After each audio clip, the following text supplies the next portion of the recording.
হঠাৎ শুনে বাড়ির দরজার মধ্যে আওয়াজ, আল্লাহ করিম, আমারে কিছু ভিক্ষা দেও, আমি 3 দিনের না খাওয়া ক্ষুধার্ত।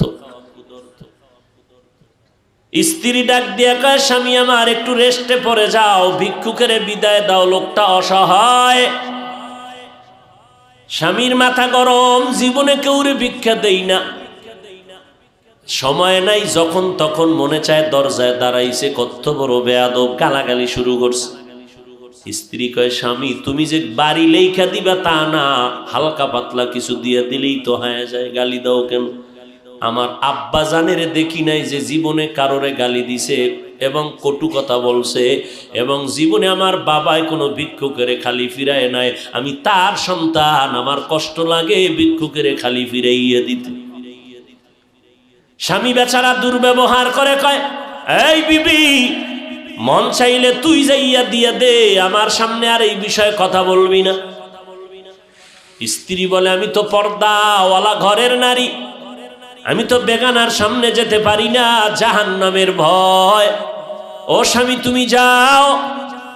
স্বামী বেচারা এতটা রাগ হয়ে গেল, রাগ হইয়া দরজা খুইলা ভিক্ষুকের এমন ধমকার গালি, এত বড় বেয়াদব, লজ্জা শরম নাই রে বেহায়া, যখন তখন দরজায় দাঁড়াইছো, চোখের আড়াল হয়ে যাবি 1 সেকেন্ডে যেন আর দেখি না। মাওলার বড় মুসিবত চাপায় দিলে আমার আল্লাহ। কারণ অন্যায় করতে করতে সীমা লঙ্ঘন যখন করবে, গজব আসমান থেকে জমিনে নেমে আসবে মরার আগেই। আল্লাহর বান্দা যখন বকা দিয়া ভিক্ষুকের তাড়ায় দিল, তারাইয়া দরজাটারে জোরে বাড়ি মেরে আটকায় দিছে। ভিক্ষুকটা রাস্তা দিয়া যায় আর চোখের পানি ছেড়ে কান্না করে, আর আসমানের দিকে তাকায়, কয়, আসমানের মালিক,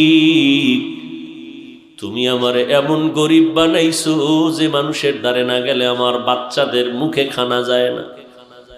সারাদিন ভিক্ষা করে ঘরের মধ্যে কিছু খানার আয়োজন করি, কিন্তু আল্লাহ, এই দুনিয়া মগো গরিবের কেউ নাই, তুমি এমন গরিব বানাইছো, তবে তোমার কাছে আজকে একটা কলিজায় মানাইতে পারি না, বিচার দিয়া গেলাম। ওই লোকটা টাকাওয়ালা আমারে ভিক্ষা দিবে না বললেই তো হইতো, আমারে এতগুলো গালি কেন দিল আমি সহ্য করতে পারি না, মইরা যাইতে মনে চায়। আর দুনিয়ায় কেউ আমগো জুলুমের বিচারও করবে না, মালিক তোমার হাতের দ্বারা বিচারটা চাই। গরিবের